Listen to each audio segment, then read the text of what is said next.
This weekend on May the 4th Be With You Day, Tales of the Empire drops on Disney+. So let's talk about it.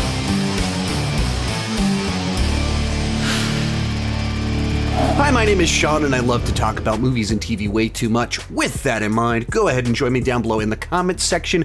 Share your thoughts on Tales of the Empire and the Star Wars Tales series in general. If you're unfamiliar with the Star Wars Tales series, essentially each season consists of 6 shorts that are 13 to 17 minutes long. Season 1 was Tales of the Jedi. Season 2 is Tales of the Empire. In Season 1, 3 shorts were about Count Dooku and essentially his fall from Jedi to Sith, and then the other 3 shorts were about Ahsoka Tano and kind of filling in some little moments in her backstory. I was a big fan of Season 1. I really enjoyed what they did there and was excited to see more from the series. Finally, I got to watch 6 more shorts last night, so let's talk about it. And unfortunately, for the most part, I was disappointed by Season 2 of Star Wars Tales. And a big part of that is that they chose to focus in on Morgan Elsbeth as well as Barriss Offee as our 2 characters with 3 shorts about each of them. And I simply don't think they're as interesting or as high profile as Count Dooku and Ahsoka Tano. And I'm a little bit torn on that because I've repeatedly stated that I want to hear stories about more characters, flesh out the backstory a little bit more in other areas of Star Wars besides our big main characters. I just don't think these 2 characters are interesting enough, and there's not enough established lore in place for these little shorts to fully work.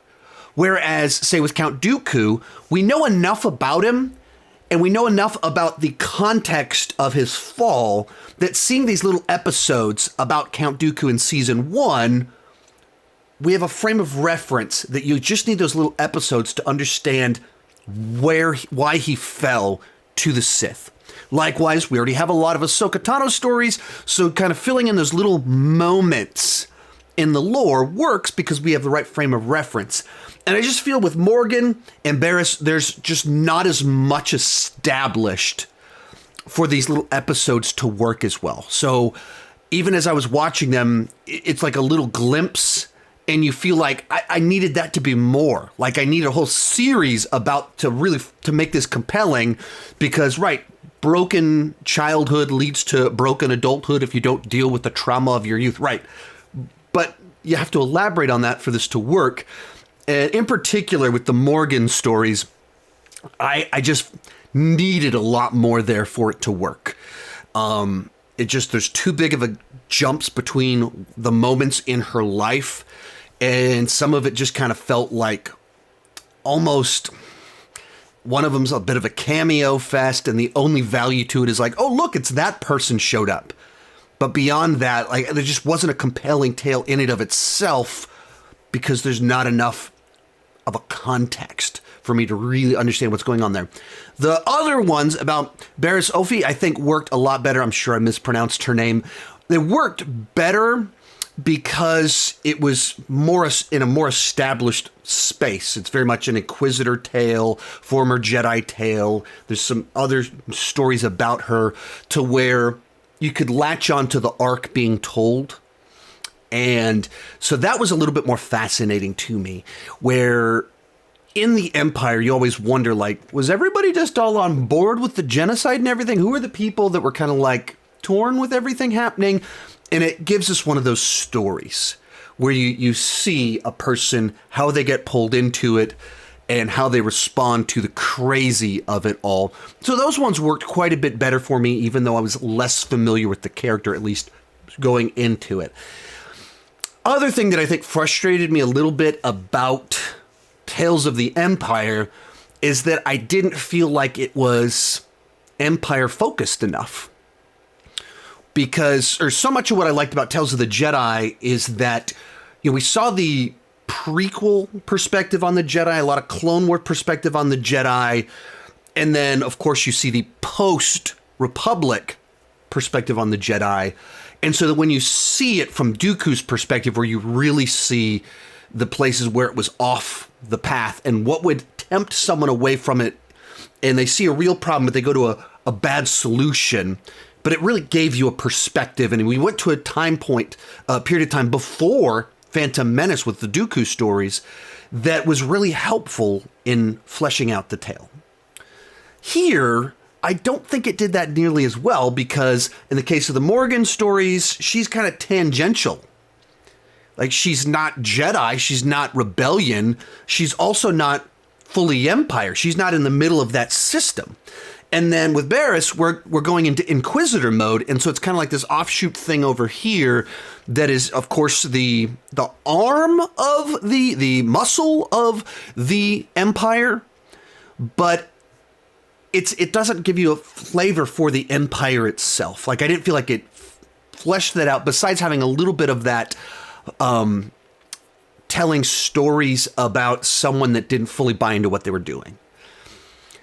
Now, I'm being a little bit negative here, pretty negative here, because I had high hopes going into it because I was such a big fan of the first season, and these ones just didn't connect as well with me. There are things in there that I think really worked, where it is a very heavy set of shorts with like massacres, people being stabbed in the back, surrendering, being murdered anyway. It's heavy. It takes the material seriously. It's not jokey at all. And so it does kind of give you a hint of how someone gets pulled into this world of the Empire through just fear, or how someone who survived the Clone Wars could be lied to, could see the droids and want to be whatever's going to knock down the droids. They hurt me, therefore I'm going to join in on the other side. Like, you see where someone could be coming from, kind of going into that childhood trauma, those events that would motivate someone to become a very extreme counter reaction, telling these cautionary tales about how so often the trauma that defines our childhood, if we don't deal with it, we become a traumatizer. We put that same trauma on other people. It has that cautionary tale side to it that it's in there. So there's some interesting themes being explored. There are some angles where we're looking at these characters that's kind of fascinating. I just think, in particular with the Morgan stories, I just needed a lot more time with her. I needed more to care about some of these environments that she's in for it to work better. And that's a character I just didn't care about, and it didn't make me care more about her. I just keep that cool episode of The Mandalorian with Ahsoka is my primary Morgan memories. The thing where she stands out the most. I know she's elsewhere in the lore. And so it was like, oh, little prequel to the Mandalorian episode. That's the way that felt to me. The Barriss stuff, I have fewer memories of her, and her stories were much more compelling and made me more interested in her because it is a little bit of how do you get sucked in, kind of how do you get sucked into a cult and how do you get out of a cult. It's a little bit the way it plays there. And so I think those ones worked better because there was a little bit more of a context, and the 3-part arc there was more compelling on the individual stories as well as the 3-part journey. A couple of the shorts I thought were effective. There are some interesting themes and ideas that did work for me. Generally speaking, I didn't get as much out of this as I was hoping for, and I don't think it's nearly as strong as the first season, and a lot of that is, I think, Morgan was the wrong person to focus in on. If you've seen it, what did you think about it? Share your thoughts down below. You can hear my thoughts on Tales of the Jedi right over there. Hey, thank you so much for watching. Keep talking movies and TV too much. Bye-bye.